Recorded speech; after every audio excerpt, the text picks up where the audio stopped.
My name is Gavin Evans, and this is my review of the Equalizer 2, and this review will have some spoilers, so there's your warning. But the first Equalizer movie I watched a few days ago, and I didn't like it.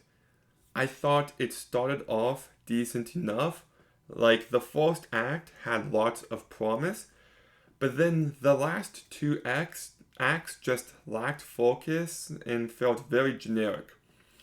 So my expectations for this movie were very low. I expected more of the same, and what I actually got was a complete inverse of the original.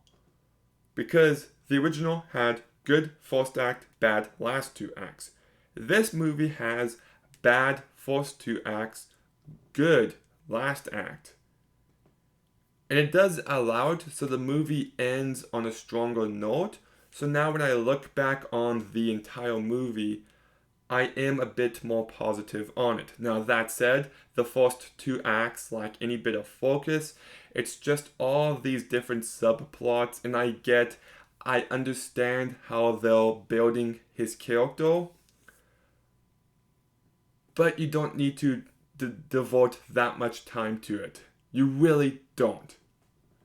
There was a point where I was like, nothing has happened yet, and it was 35 minutes into this movie. Just no excuse. But then we get to the last act, and you've got yourself actually a more focused plot.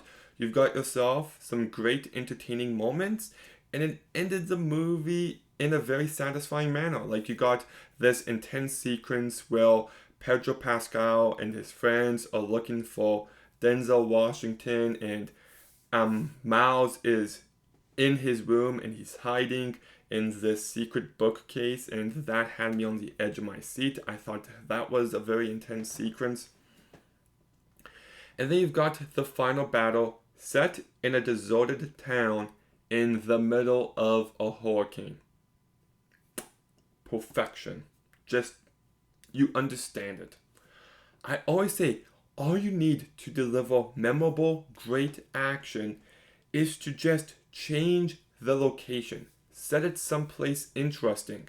In a deserted town in the middle of a hurricane, yeah, that fits the bill. I loved the last act of this movie, and I thought it felt like a Call of Duty map in the best possible way. So, last act, had fun with. Other two acts bored me, but the last act is what made the movie's impact for me. Like, that's what I'm going to remember when I think of this movie. So I'm more positive on it. Antoine Fuqua does a better job directing it. I thought the action was better shot here. I liked how brutal it was, and the cast also does a very good job. Denzel Washington carries this movie incredibly well. He's just got that remarkable screen presence. No matter what movie he's in, he always delivers. And then you've got Pedro Pascal, who, if you know me, I hated him in The Last of Us. I thought he was abysmal as Joel. I do not like him as a person either. And I think the internet's obsession with him is really creepy. But putting all that aside, I can acknowledge that he has given some great performances. Like, I love him in Game of Thrones. I think he's one of the best parts in both Wonder Woman 1984 and Kingsman: The Golden Circle, despite my hatred for those movies. And he's very good here. He has lots of personality, and I thought he was the perfect counterbalance to Denzel Washington. And Ashton Sanders also gives a very good performance.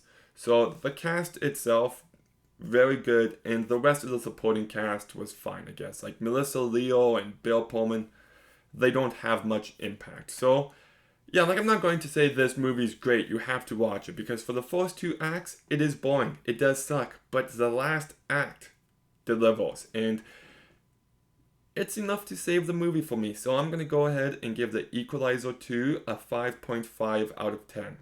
Okay, have you seen the Equalizer 2? What did you think about it? Let me know in the comments down below. Make sure you like, comment, subscribe, stay tuned for more videos soon, and Gavin out.